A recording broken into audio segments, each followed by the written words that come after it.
para você ligado na nossa programação em todo o Brasil.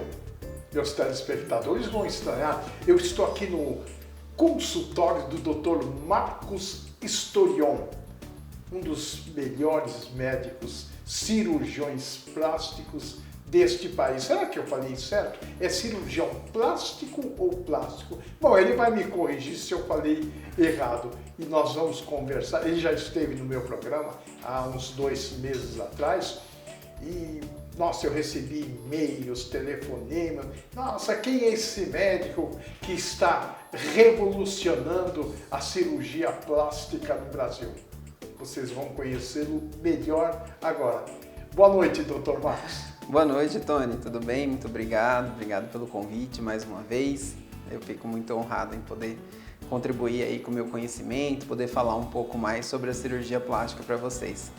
Eu falei bem, cirurgiões plásticos ou é plástico? Acredito que sim, né? Cirurgiões plásticos, né? Então fui corrigido, falei certo, vocês estão vendo? Eu estou na lado também é cultura. Mas, doutor, na última entrevista que o senhor deu ao nosso programa, o senhor explicava esse trabalho que o senhor realiza, um trabalho extraordinário que chamou a atenção de outras programações de televisão, né?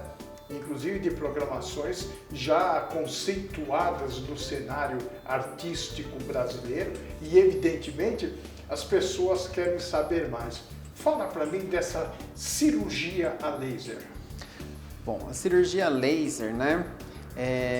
Existem vários tipos. Desde aquela cirurgia oftalmológica, né, que a gente tem a correção, por exemplo, de um grau de miopia, né, isso já existe há bastante tempo. É o ser humano se utilizando da máquina, né, da precisão de um corte a laser para conseguir fazer um trabalho mais delicado.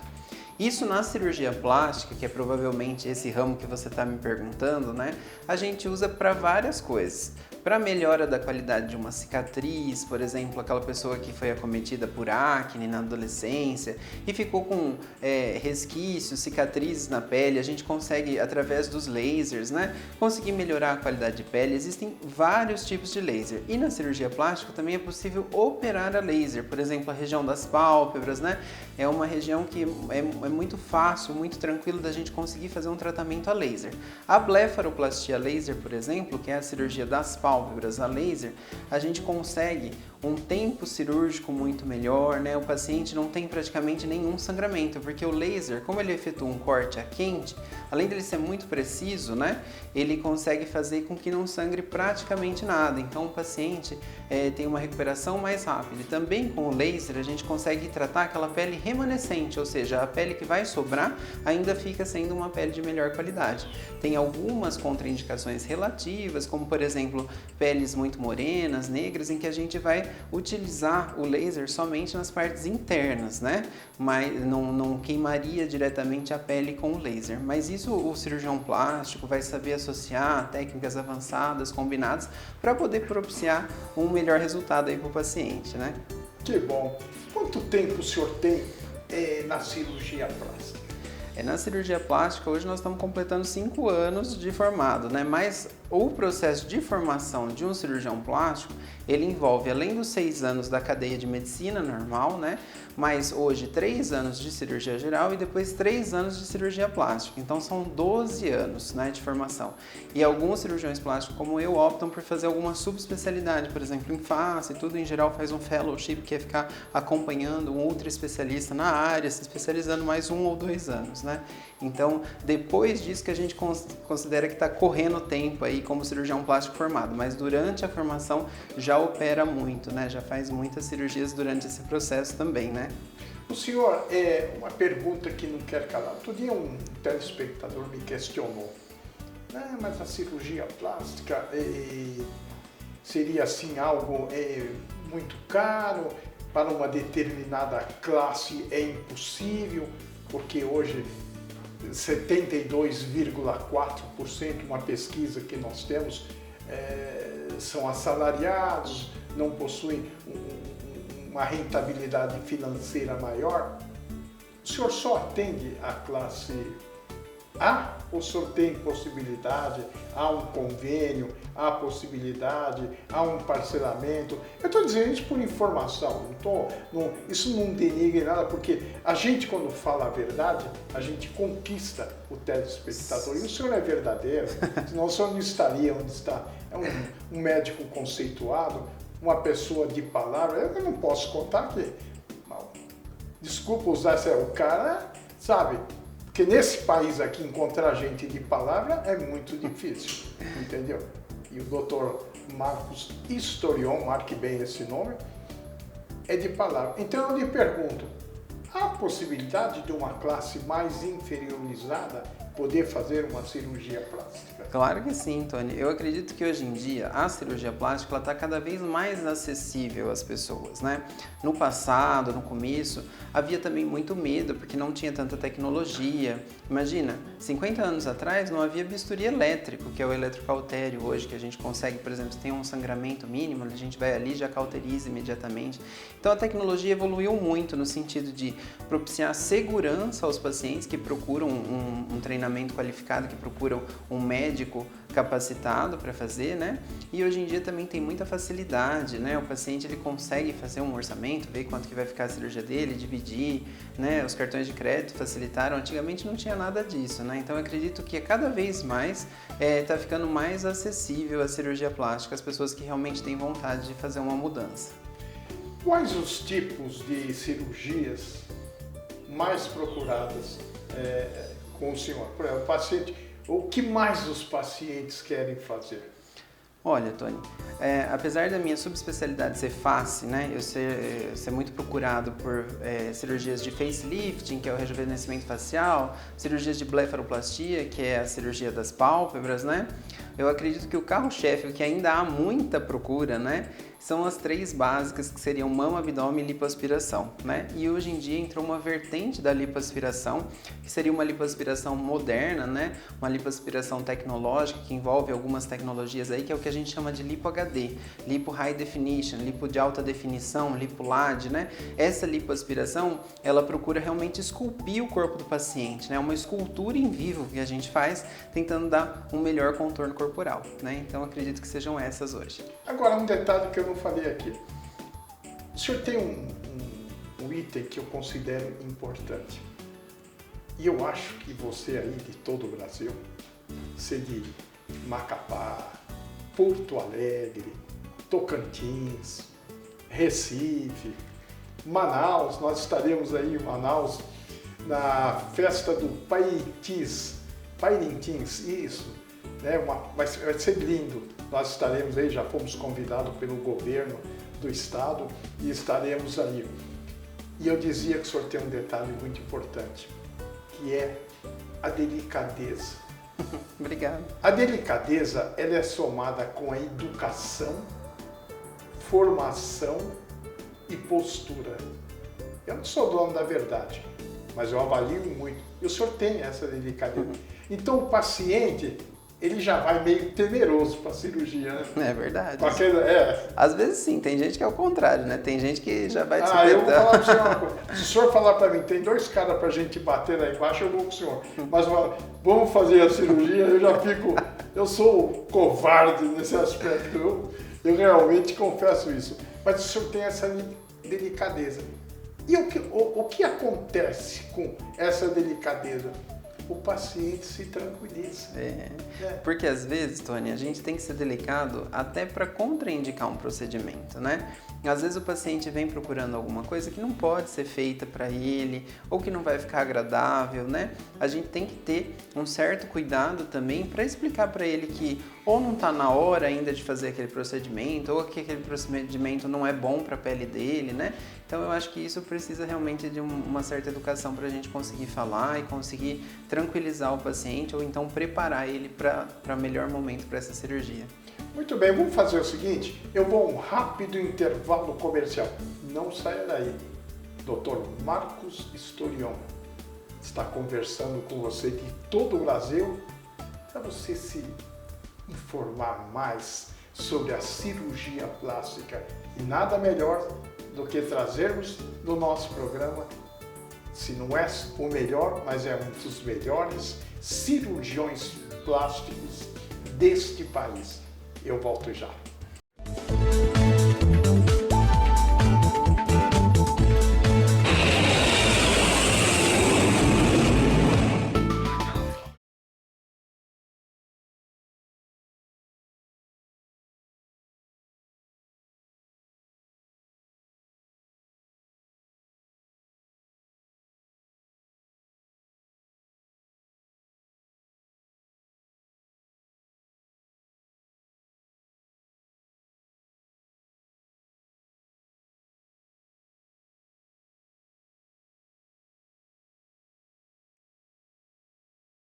Chegou a solução para o seu marketing digital. Loctech.com.br elabora sites pessoais e de empresas, trabalhando com as mais modernas ferramentas no mercado web designer.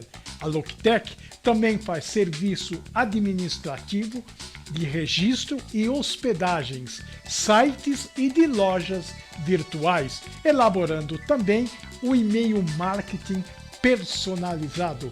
Loctech tem o melhor preço para o seu marketing digital. Falou em marketing digital? Loctech. Vem comigo que hoje eu vou mostrar para você como é que se faz uma lipo HD. O agendamento da cirurgia é feito após uma consulta detalhada e análise dos exames pré-operatórios. Já no hospital, minutos antes da cirurgia, são feitas as marcações no paciente. Essa é uma etapa muito importante, pois as marcações servem como um guia para a lipoaspiração de alta definição. Já no centro cirúrgico, começamos pelo Vaser, que é uma ferramenta que emulsifica a gordura, promove um estímulo térmico para a retração da pele e reduz o trauma operatório. Depois do Vaser é que começa a lipoaspiração propriamente dita, e uma ferramenta vibracional como o VibroLipo, VibroFit ou MicroAir auxilia na remoção dos adipócitos, diminui o sangramento, propiciando que a gente possa lipar mais. Terminada a arte da lipoaspiração, eu utilizo o Renuvium, que é uma tecnologia de radiofrequência e plasma de gás hélio que auxilia na retração de pele e diminui a flacidez. E pensando na melhora da qualidade da pele como um todo, a última etapa fica por conta do Morpheus, que é uma das ponteiras do Baritite, uma radiofrequência microagulhada para o estímulo transdérmico que propicia a deposição de colágeno e elastina. Terminada a cirurgia, oferecemos todo o suporte e cuidado necessário para que os pacientes tenham uma ótima recuperação e resultado. E aí, gostou de saber um pouco mais sobre a Lipo HD? Me diz aqui sobre qual outro procedimento você gostaria que eu falasse.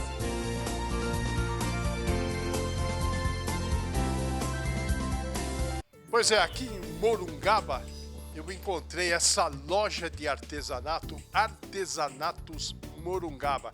Você tem de tudo aqui, né, Nenê? Então, nós fabricamos o móvel de demolição e temos artesanato do Brasil todo e além de ainda do Oriente, né? Nós temos de Índia, Indonésia, Tailândia, China. Da China nós usamos mais a porcelana chinesa.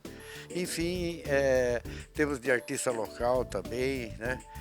Artes plásticas. Então, enfim, a gente preza por nada industrializado, tudo manual. O senhor produz os móveis, importa a porcelana, quer dizer, o senhor dá a condição do cliente, quando chega aqui, ter uma ampla escolha daquilo que quer levar, né? Venha conhecer essa loja de artesanatos, simpatia, carinho, receptividade e, acima de tudo, uma loja de artesanato esperando por você. A MTF Termoformadoras participou da Plástico Brasil 2023 para apresentar os seus mais recentes lançamentos. Dentre eles, quero destacar a MTF FCE, um equipamento que forma, corta, empilha e conta, em 3 estágios, com alimentador de bobina, levantador de bobina, painel de comando interativo. Você tem todos os comandos apenas com toque, controle de temperatura zoneado com 24 zonas, todos os equipamentos elétricos e eletrônicos são nacionais, você não terá problema com peças de reposição, com manutenção, trabalha com positivo e negativo, pressão positiva e vácuo ou misto. Outra novidade da MTF, nós produzimos nossos próprios moldes, estamos inaugurando uma nova planta para a fabricação das ferramentas e matrizes que trabalham no equipamento. Quero apresentar agora a MTF CE, um equipamento que forma, molda e corta no mesmo estágio e empilha no estágio seguinte. Um equipamento de 2 estações de alta performance e velocidade. Desbobinador automático para bobinas de até 500 kg. Tem seu forno com 24 zonas, resistência em cerâmica, molde e corta por sistema de multiplicador de força com servomotor e o empilhador por servomotor também. Pode ser aplicada para diferentes embalagens, apenas com a troca de ferramentas. Apresentamos também a nova geração da TF800, um equipamento de vacuum form extremamente versátil para a fabricação de bandejas, estojos, blisters, entre outros produtos. Não poderia faltar a nossa SAB, uma semiautomática balão. Trouxemos para a feira uma mini máquina apenas para demonstrar o processo de termoformagem de chapa com balão de ar. E como você pode perceber, a MTF Termoformadora traz sempre novidades tecnológicas para melhorar a performance do seu negócio. Entre em contato.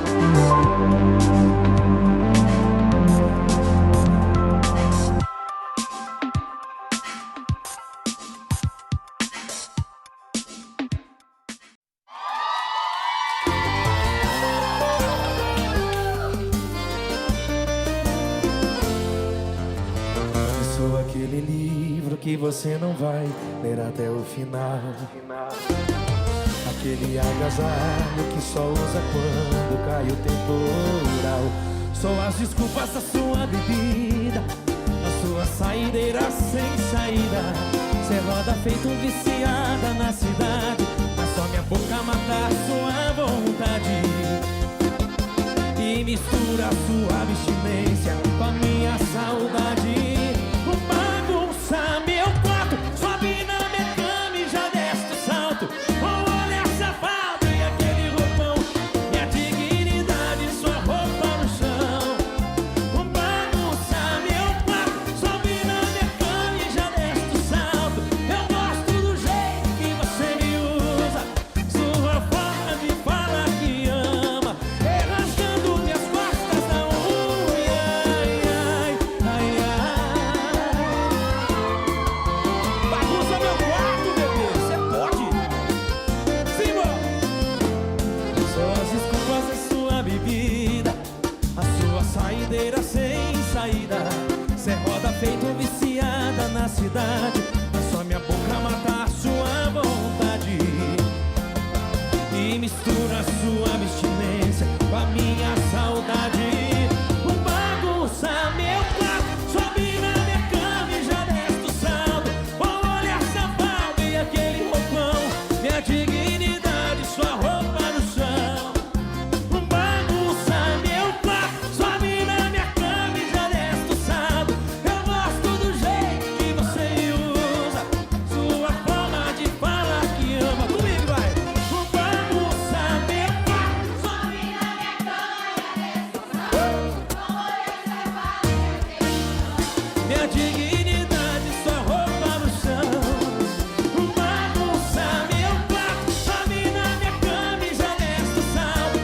Eu gosto do jeito que você me usa, sua forma de falar que ama, rasgando minhas costas da unha.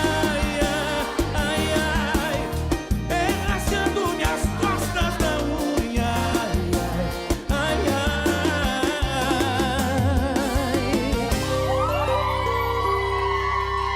Bagunça o meu quarto, bebê. Bagunça meu quarto, sobe na minha cama e já desce do salto. Minha dignidade, sua roupa no chão. E aí? Bagunça meu quarto, sobe na minha cama e já desce do salto. Eu gosto do jeito que você me usa, sua forma de falar que ama, rasgando minhas costas da unha. Ai, ai, ai, ai. E aí?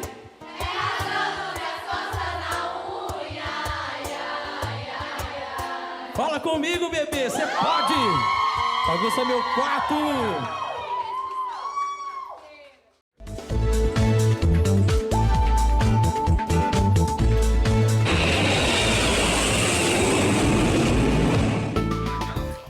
Já estamos de volta aqui no consultório do Dr. Marcos Historion. Eu não sei como ele consegue. Ele opera aqui. Eu ligo de manhã, não, eu tenho uma cirurgia agora de manhã. Eu ligo à tarde, não, eu estou em Bauru operando. Não sei. O homem deve ter um jato, entendeu? Isso porque sem falar a assessoria do grande amigo Ed. Um dia vocês vão saber a história do Ed. O Ed é muito gente boa também, entendeu? Olha, eu vou dizer uma coisa, às vezes, porque eu falo aqui, as pessoas me criticam, mas eu sou muito real, que eu faço meu programa como se eu estivesse numa sala conversando com os meus amigos. Eu queria ter conhecido antes Dr. Marcos Historion, meu querido Ed. O Ed é um cara extraordinário, sabe? Um cara gentil, um cara delicado, um cara, sabe, tem os mesmos ou as mesmas partículas que tem o Dr. Marcos Historion. Eu faço questão de dizer, e é o jornalista que está falando, não é qualquer Zé Mané que está falando, não, o jornalista que está dizendo isso. Mas, doutor, vamos a mais uma pergunta. Você viu que eu estou hoje animado, né? É. Põe a gente em cada saia justa aqui que... Põe a gente em cada saia justa. Será? Doutor, me diz uma coisa. O que dizem os pacientes após essa cirurgia super moderna que o senhor realiza? Por exemplo, o senhor... Eu venho arrumar minhas pálpebras, né? Suponha que o paciente fez as pálpebras, fez um acerto no rosto, digamos assim, que eu não sei a linguagem tecnológica da medicina, mas o que eles falam depois? Em geral, eles já começam falando antes o que eles querem, né? Tem gente que quer aquele resultado, fala, doutor, eu quero que fique artificial, eu quero que puxe bastante, eu tô precisando, né? Mas a grande maioria é o contrário, eles falam assim, pelo amor de Deus, não muda a minha feição, eu não tenho medo de ficar irreconhecível, né? Citam alguns famosos assim, não quero ficar que nem aquela lá que não mexe, não quero isso, não quero aquilo. Então assim, a gente tem que ter muito cuidado desde o começo de como que vai preparar essa cirurgia. Quando é só a cirurgia das pálpebras, né, que é uma cirurgia mais rápida, em geral realizada com anestesia local, os pacientes depois de uma semana já vêm, tiram os pontos, quando há pontos para serem retirados, né, e já estão, em geral, felizes com o resultado, né. Quando é a cirurgia do rosto inteiro, né, vai uns 15 dias para começar a ficar bom, né, e sempre tem algumas dúvidas, por exemplo, quanto tempo que vai sumir aquele edema, tudo, né, então as dúvidas básicas são, em geral, quanto ao processo de cicatrização, muitos têm medo de ter queloides, né? Eu sempre falo que na pálpebra não existe queloide, né? Não existe nenhum... O que é queloide? O queloide é uma cicatriz, né? Que, olhando ao microscópio, ela é indistinguível da cicatriz hipertrófica, né? É uma cicatriz que ela cresce além da proporção que ela deveria ter, né? Ela sai dos bordos da ferida, mas em pálpebras não dá queloide. Não existe nenhum relato na literatura ainda, né? E não vai existir, porque já foram muitas pálpebras operadas, inclusive em pacientes com queloide, né? Sabido em outras partes do corpo, né? E o medo de uma cicatriz ruim, né? Isso pode acometer muitos pacientes, né? Agora, um detalhe interessante. Existe aquele paciente que pede alguma coisa ao senhor e o senhor diz, não, isso eu não posso fazer? Várias vezes, né? Às vezes a gente tem pacientes, por exemplo, que vêm na mídia, por exemplo, doutor, eu quero fazer uma lipo HD. Mas esse paciente está muito além do sobrepeso, ele está realmente com uma obesidade, né? A lipo HD seria para mostrar os gominhos no abdômen, né? Então tem que ser um paciente que já tem um status prévio de boa musculatura, né? Tem outros pacientes também que querem algumas mudanças corporais, que são verdadeiras mutilações corporais, né? A gente tem que ter muito cuidado nesse sentido, entender se psicologicamente aquele paciente já foi avaliado, né?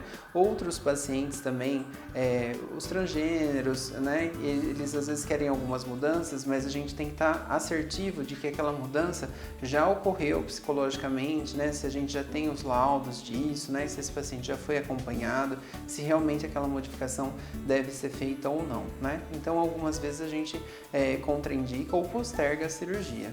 Agora, existem pacientes que exageram na cirurgia, né?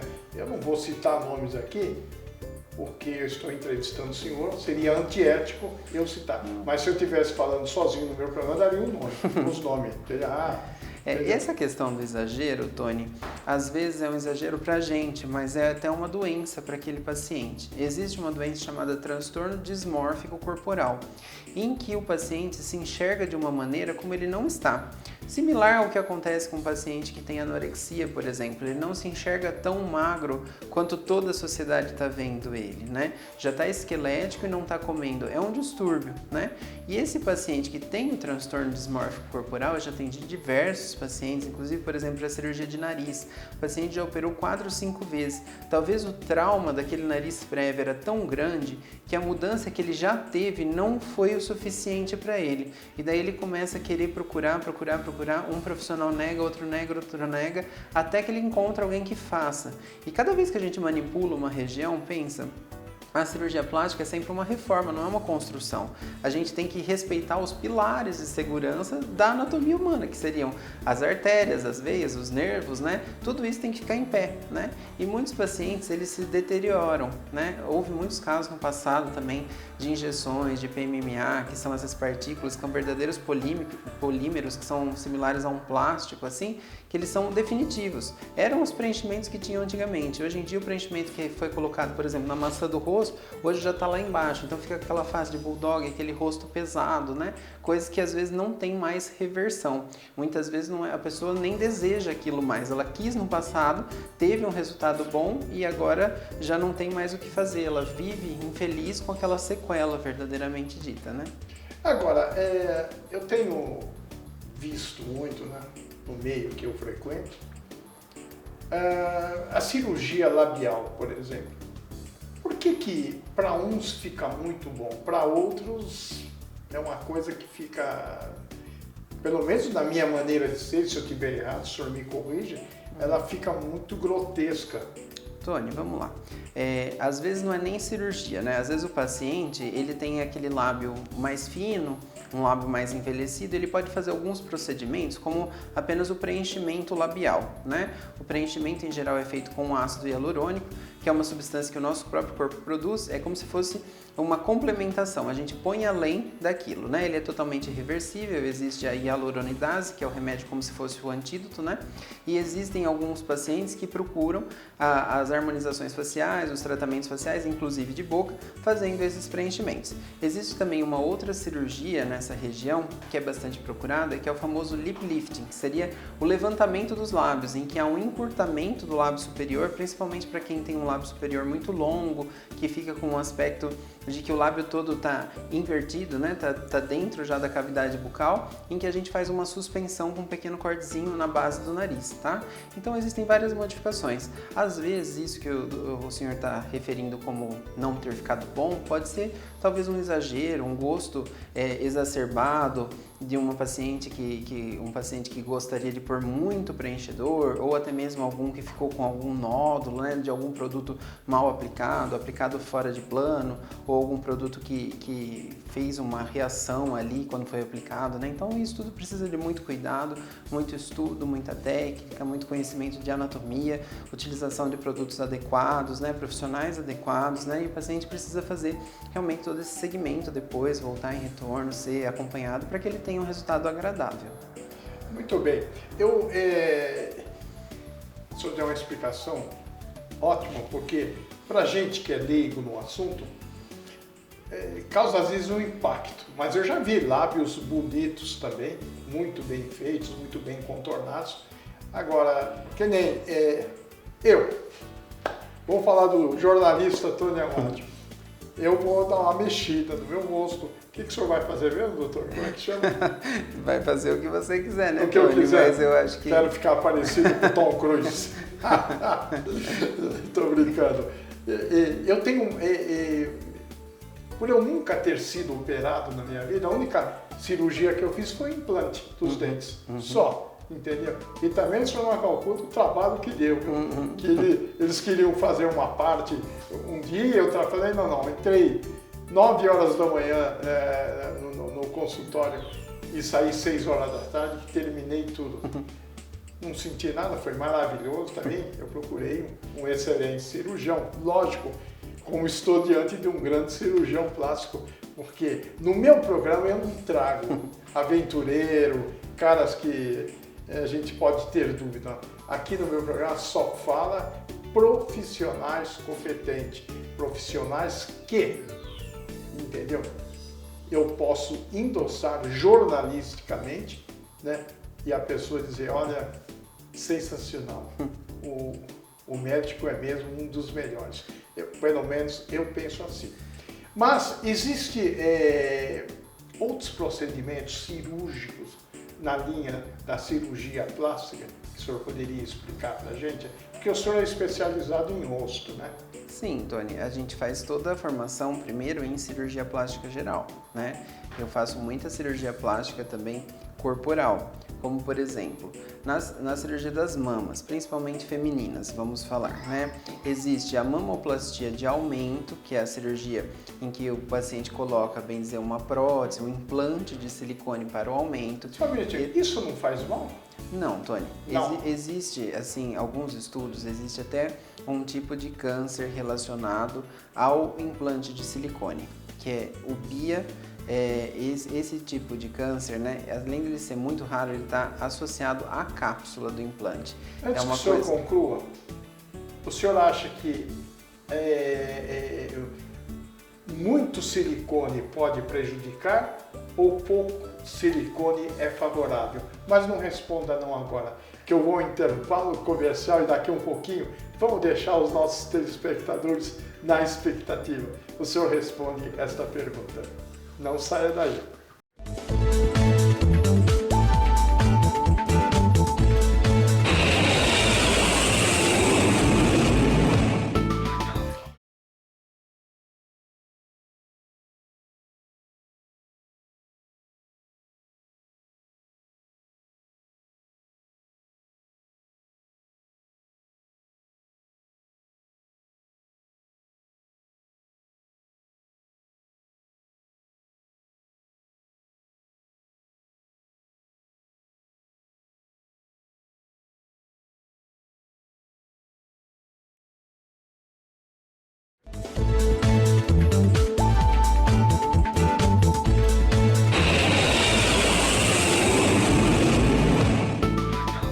Já estamos de volta.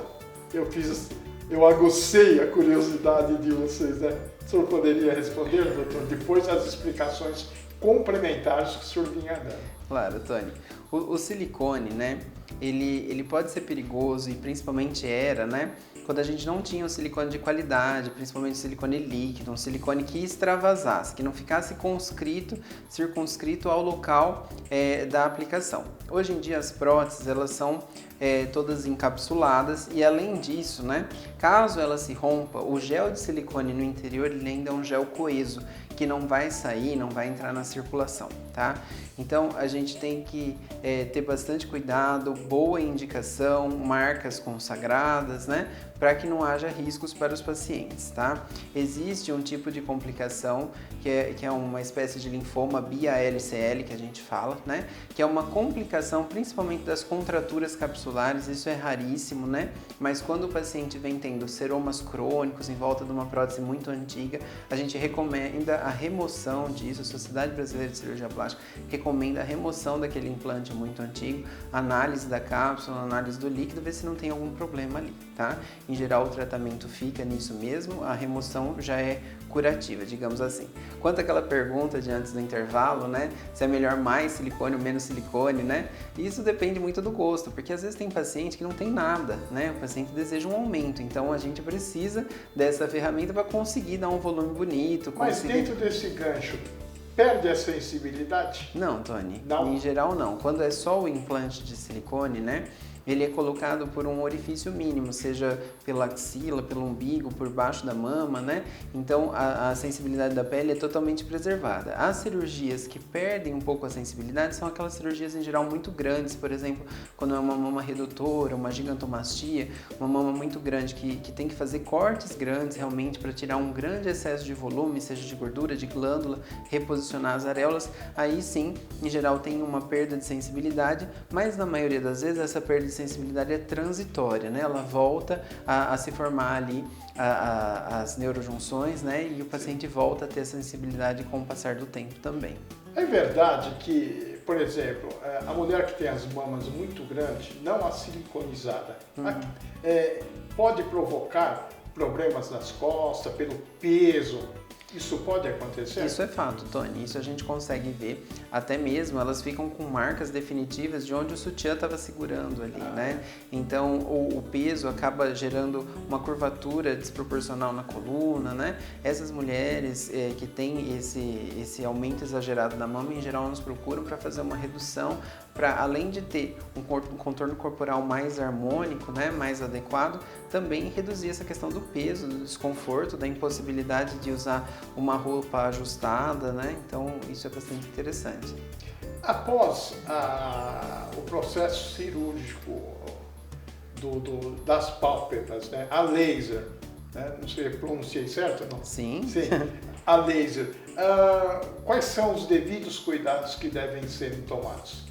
Tony, o principal cuidado nesse procedimento, né, é o cuidado de que não tome sol, tá? Porque a pele ainda vai estar fragilizada, pode estar com uma pequena equimose. Equimose seria aquele roxinho, não o roxo que dá volume, mas aquele roxinho que a gente vê na pele como se tivesse dado uma batidinha, né? Então, enquanto não saem esses estigmas, é perigoso que o pigmento ali, a hemoglobina, ela se fixe na pele, fique com aquela pele escura. Então, o principal que eu falo para os meus pacientes, ficar 1 ou 2 dias um pouquinho mais quietinho, evitar um exercício físico, alguma coisa mais vigorosa, assim, que possa elevar muito, dar um pico de pressão, possa ter um micro sangramento, né? E tentar ficar um pouquinho mais em casa, fazer uma compressinha gelada e o principal, não tomar sol. Com 6, 7 dias isso já passou, né? O paciente já está recuperado, já tira os pontos, então é bem rápido, a recuperação não é algo demorado. Claro que cada profissional vai ter uma indicação precisa sobre isso, né? Mas os cuidados gerais em geral são esses. Uma pergunta que não quer calar. O paciente chegou aqui para consultar com o senhor, mas ele tem um problema, ele é hipertenso. Ele pode fazer a cirurgia? Sim, hipertensão não é problema nenhum, tá? Hipertensão é um problema crônico, né, que deve ser controlado, é uma das principais causas que a gente tem de problema cardiológico, né? Então isso sempre tem que ser visto com o seu cardiologista previamente, mas o fato de ser hipertenso, diabético, isso não tem problema nenhum, tá? É uma cirurgia simples, na maioria das vezes feita sob anestesia local, e quando o paciente não tem possibilidade de fazer assim, né? A gente pede uma avaliação de risco cardiológico, faz sob anestesia num hospital, né? E daí toma todos os cuidados necessários para os pacientes com maior risco. Dr. Marcos Historion, as suas considerações finais. Muito obrigado, Tony. Você é sempre muito bem-vindo aqui, né? E eu agradeço muito pela oportunidade, né? Eu acho que a população está carente de informações de qualidade. No que eu puder contribuir com o meu conhecimento, né? Com a minha área de atuação, vai ser sempre um prazer poder te dar uma entrevista, poder te conceder algumas palavras sobre algo técnico que eu possa contribuir. É um prazer, muito obrigado. Dr. Marcos, muito obrigado. Muito obrigado, Tony. Meu querido Ed, muito obrigado pela sua presença. Aliás, o Edmundo mostrou o Ed aí na programação. E a você que esteve comigo até agora, muito obrigado pelo carinho, pela audiência e tenha absoluta certeza. O nosso objetivo é levar até você informações verídicas, trazer profissionais de todos os segmentos, mas aqueles profissionais que possam orientá-lo, que possam mostrar a você que você deve, que você pode, desde que faça com alguém capacitado. Boa noite, Brasil!